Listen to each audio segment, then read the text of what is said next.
Hello dear students, gravitation series में हमारा ये थर्ड लेक्चर है and the topic is characteristics of gravitational force.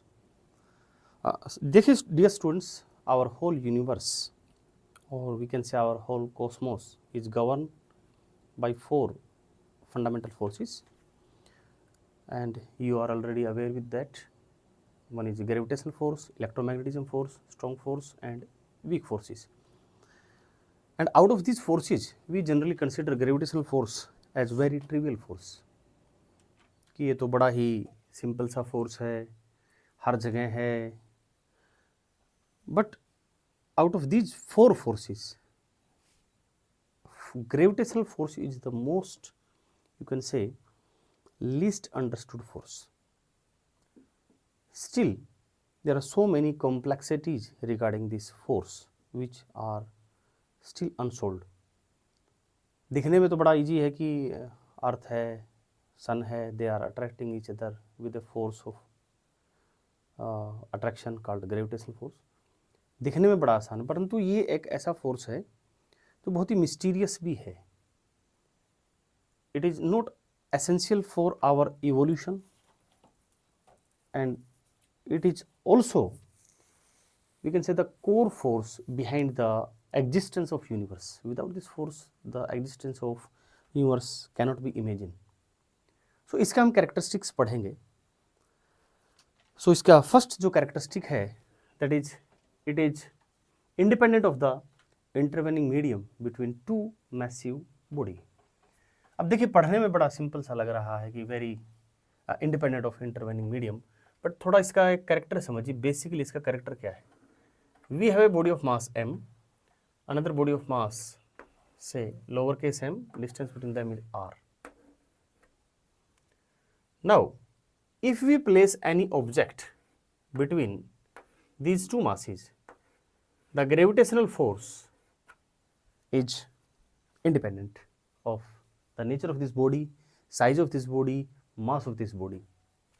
Means अब मान लीजिए अर्थ और सन के बीच में जो फोर्स है, it is independent of the presence of any planet between earth and sun. या मान लीजिए आप काफ़ी दूर का जो प्लेनेट हमारा जुपिटर, उसको मान लेते हैं. जुपिटर और सन के बीच में जो gravitational force of attraction, it is independent of the positions of the planets lying between these two massive bodies. अब इसमें इंटरेस्टिंग क्या है? इंटरेस्टिंग ये है कि अगर हम इसका कंपैरिजन करें, जैसे हमारे पास एक इलेक्ट्रोस्टैटिक फोर्स है, कूलॉम्स लॉ में E इक्वल्स 1/4πε0 Q1 Q2/r², या हम मैग्नेटिक फोर्स का इसके साथ कंपेयर करें, तो इस केस में क्या होता है कि आपके पास सपोज दो चार्ज हैं Q1 and Q2. Then, if any of the object placed between these two charges, the force will change. Means कोई भी ऑब्जेक्ट इस फोर्स को अल्टर कर सकता है. उसके पीछे का जो मैकेनिज्म है वो समझिएगा कि जो ऑब्जेक्ट आपने बीच में रखा है, it has some electrical response, it is sensitive to that electrical force. जैसे कि मान लीजिए you are student in a class, आपका कोई साथी है, आपको कुछ बोल देता है, तो surely you are going to respond that. मान लीजिए आपको टीच कर रहा है तो आपको गुस्सा आएगा, मजाक कर रहा है तो आपको हंसी आएगी. इन द सेम वे, अगर मैं दो चार्ज पार्टिकल्स के बीच में कोई भी मटेरियल रख देता हूं, it is going to respond to this electrical force, and that response is reduction in this force of attraction. But there is no any such material still found which can respond to this gravitational force between these two body. Means अगर आपने यहाँ कोई भी object रखा है इन दोनों के बीच में, ग्रेविटेशनल फोर्स के ऊपर कोई भी प्रभाव उसका नहीं पड़ेगा, यानी this material is not responding towards the gravitational force between this two bodies. तो एक विचित्र सी बात है कि अगर आप मान लीजिए एक मैग्नेट कंसीडर करते हैं, magnetic pole say north and another magnetic pole is south, there is a force of attraction between these two poles, और you can say there is a magnet and this one is iron. So these two bodies are going to attract each other. But if you place any, say, piece of paper, even a piece of paper between these two objects, will reduce the force of magnetic force of attraction between a magnet and a magnetic material. So every material respond to electrical forces, to magnetic forces, but not having a slight response to gravitational force. So it is very peculiar characteristic of gravitational force. And again जैसे मैंने शुरू में ही बता दिया था कि gravitational force को हम क्या समझते हैं, ये ऐसे ही है, ट्रिवियल है, इजीली अंडरस्टैंडेबल है, एक ही फार्मूला इसका, ऐसा नहीं है, इसका बहुत ही मिस्टीरियस कैरेक्टर है. The second point is it is independent of the material of the bodies but depend only on their masses. चलिए इसमें हम एक काम करते हैं, एक एग्जाम्पल कंसिडर करते हैं. This is a body having mass m and this is a container which is containing some material of mass m. This is lower case m.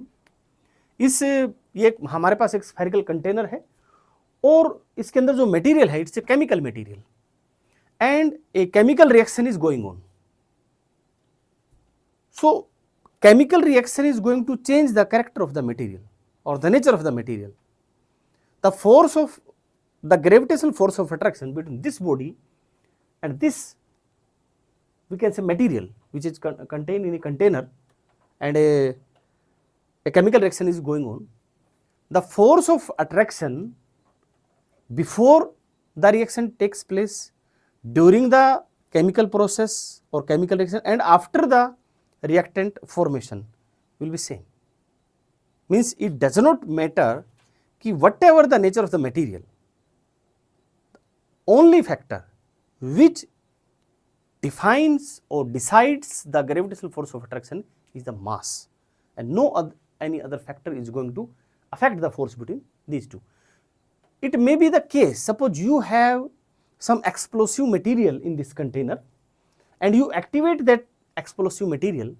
After activation of explosive material, suppose there is a blast takes place inside the container, keeping in this view that the blast takes place inside the container, whole of the chemical nature of the material has been changed, but still the force of gravity between this and this will remain same.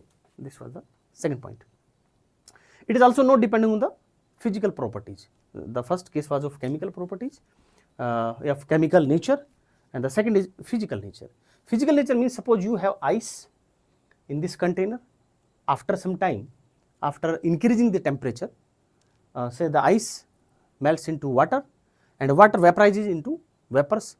In these three states, whether it's solid, liquid or gas, again the force of gravity between this and this will be unaffected. Next point is, for some anisotropic substance, the gravitational force is same in every direction or orientation. The idea of anisotropy, as you know, suppose I have a crystal,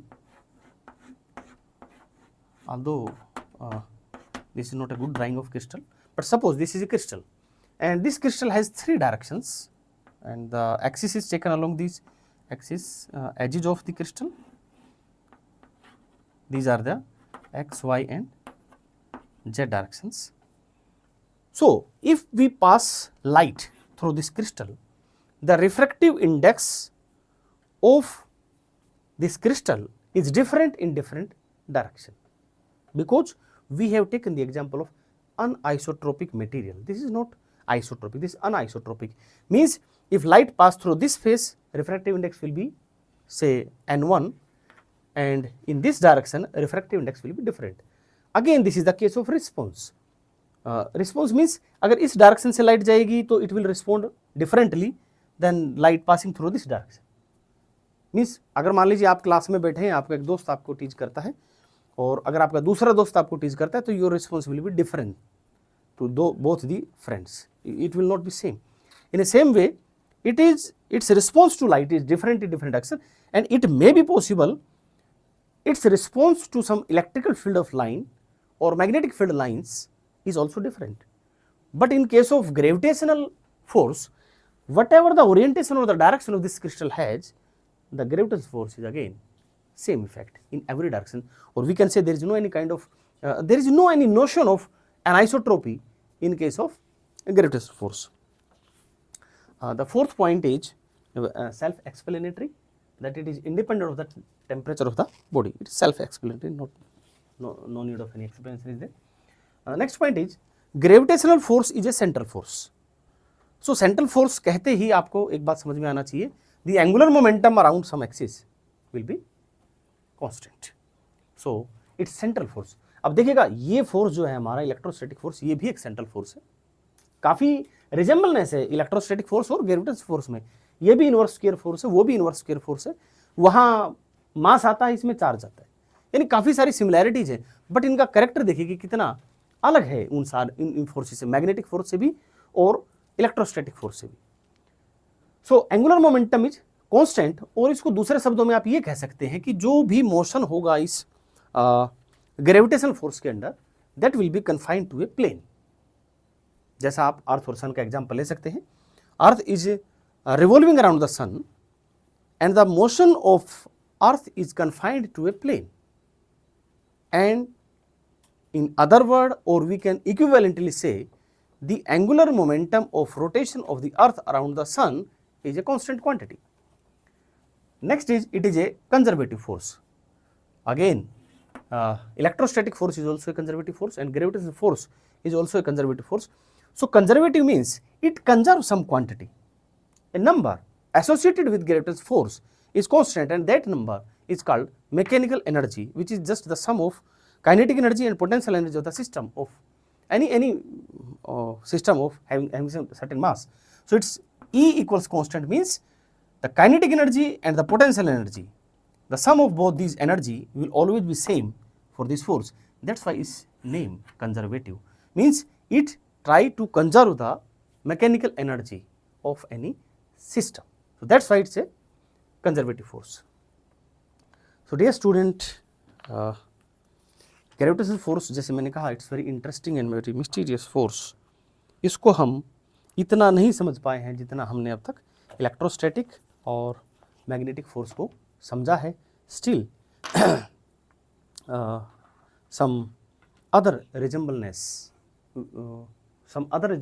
with the other forces are still to be proved, or still we need some proof that gravitational force and electrostatic force are identically same. We cannot say, because we can say some electrostatic forces are exchanging their forces by some virtual particles, but there is no any virtual particle still observed in case of gravitation. And the virtual particle, जिसका हम पहले से ही नाम जानते हैं कि कोई graviton होगा, ये अभी उस पर काम हो रहा है. Still we are not sure graviton is discovered और not. So thanks for watching the video प्यारे बच्चों.